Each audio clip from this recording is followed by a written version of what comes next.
Get ready for Malaysia's boldest ESG podcast, where low carbon living, the circular economy, and real impact take center stage. Powered by the ESG Association of Malaysia. We bring you bold, inspiring conversations with industry leaders, changemakers, and experts to explore how ESG goes beyond compliance. It's about how we live, lead, and invest. From climate action and ethical leadership to sustainable consumption and community well-being, we dive deep into real stories and practical solutions. This is your space to gain insights, spark ideas, and take action for a low-carbon, conscious, and sustainable future. Hello, and welcome to the official English podcast of ESG Association of Malaysia. ESG ACT NOW, where ideas drive impact. I am your host, Rina Neoh, and I'm thrilled to take you on this journey of purpose, innovation, and sustainability. Join us as we explore the evolving intersection of ESG and everyday life and reimagine a future that works for people, planet, and profit. In recent years, ESG has evolved from a buzzword into a global movement, capturing the attention of investors, businesses, and policymakers alike. But behind these three letters lies a powerful force. What does it truly represent, and how it is reshaping the way we do business and our lives? Coming up next, join us as we delve into the evolving world of ESG, unpacking key insights, emerging trends, and strategic implications for today's business leaders.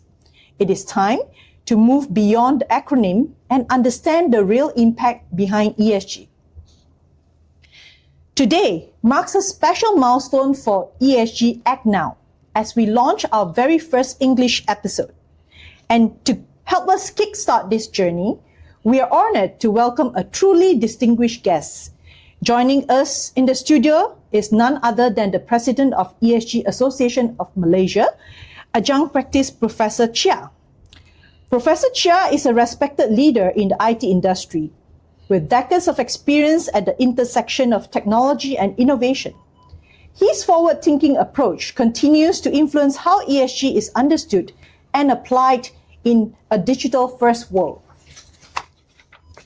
It is a privilege to have him with us today as our inaugural guest.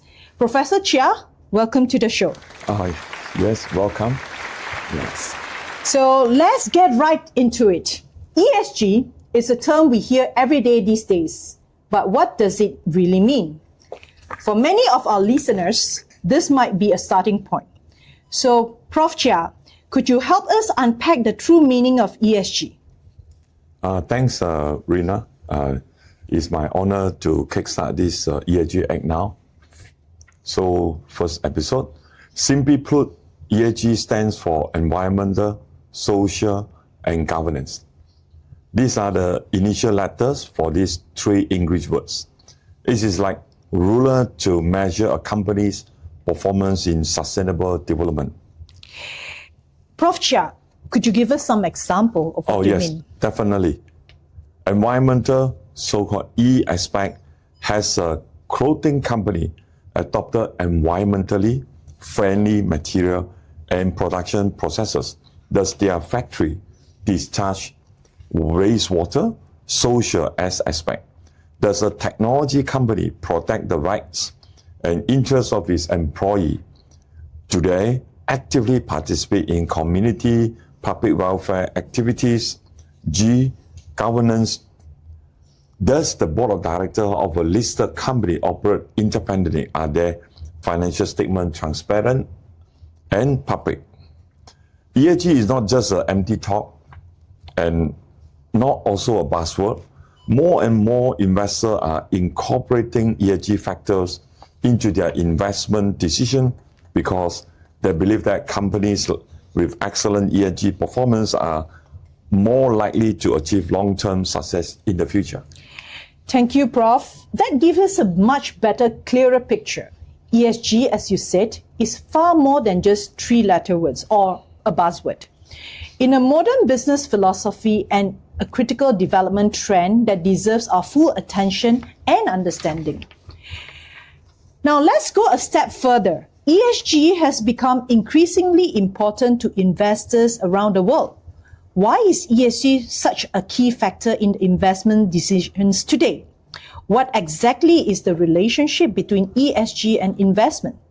Oh, thanks, Rina. Actually, ESG is crucial for investor. In fact, you yourself is a VC. This is like a compass in the investment world, guiding you towards more stable and sustainable investment direction.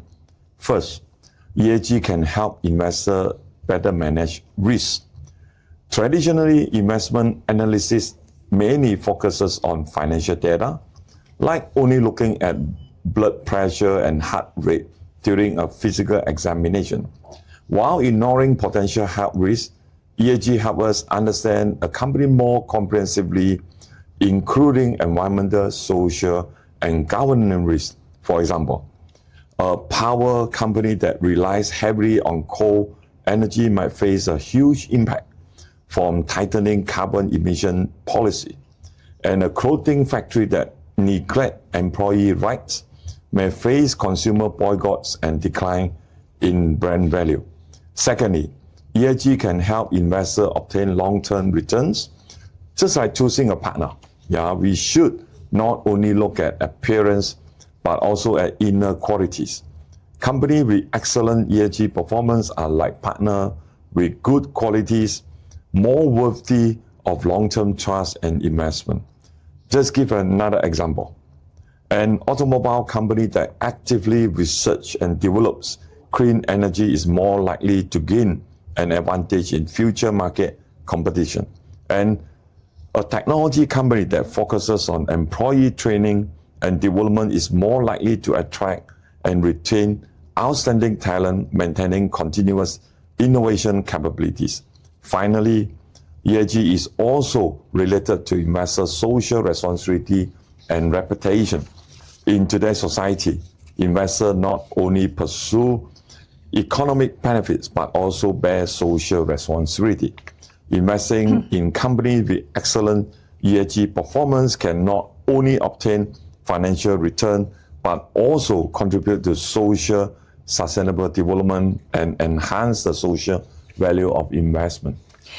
Wow, that's a powerful analogy, Prof. I think, ESG basically gives us a more holistic look at, different angle of things. Surely, yes. So ESG as the ultimate playbook for smart investing, I think that is something the listeners should remember. Now, let's shift the lens. Beyond investors, what impact does ESG have on companies themselves? Because I guess the association is serving most of the SME members, and we get all these questions all the time. How does it influence the way business operate, grow, and compete in today's economy? Thank you, Rina. I think in our terminologies nowadays, we coin the sustainability equals to survivability. First, ESG can enhance a company competitiveness. In today's era, consumers increasingly value corporate social responsibility. They are more willing to buy environmental friendly and ethical products, and are also more willing to support companies that treat their employees well and give back to society. For example, Starbucks has long been committed to the procurement of a fair trade coffee beans, which not only enhances brand image, but also wins the favor of more consumers. Another local example I can give is Sus Coffee. This brand have become a known brand for is a proud of our country. Secondly, ESG can improve a company's financing condition. Companies with excellent ESG performance are more likely to obtain bank loans and investor support, and their financial costs are also lower. For example, Tesla is a new energy vehicle company, has gained the favor of a large number of ESG investment funds due to its outstanding contribution to environmental protection, which has provided sufficient funds for its rapid development. In addition, ESG can also help companies cope with compliance and regulatory pressure. More and more countries and regions have introduced ESG-related law and regulation. Company must comply with this regulation, otherwise they will face fines for even business closure.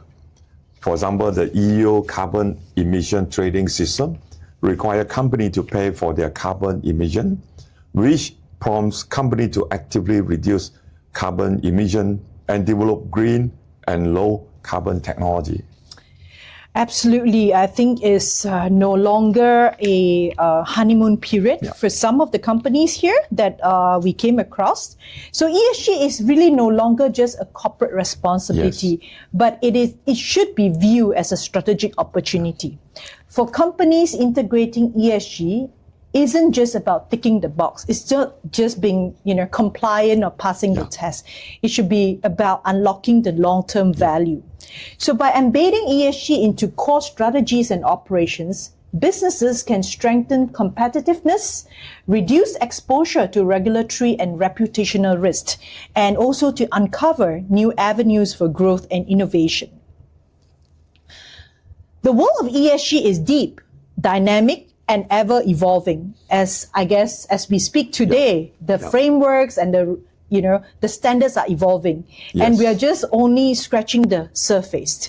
So I guess ESG Association is here to be the platform where we all can discuss the development. So in upcoming episodes of ESG ACT Now, we will continue to explore a wide range of topics from ESG applications across industries to sustainable investment strategies and even how ESG principles intersect with our daily lives. So stay tuned and join us on this journey toward a more responsible and resilient future. Thank you so much, Professor Cheah, President of ESG Association, for joining us today and kicking start the first episode or the inaugural episode of ESG ACT Now. So if you have any questions or thoughts about ESG, we'd love to hear from you. Your suggestion might just be the focus of our next episode. Drop us a comment or connect with us on social media. Your insights and curiosity help shape this dialogue. Thank you so much, Professor Cheah, for your time. Thank you, Rina. Looking forward for the next episode and continue to be the mover and shaker for the industry. And for those listeners out there, please follow our social media and our website. You will have a lot of updates about the association's activities, and we welcome you to join the movement together. Thank you. Thank you.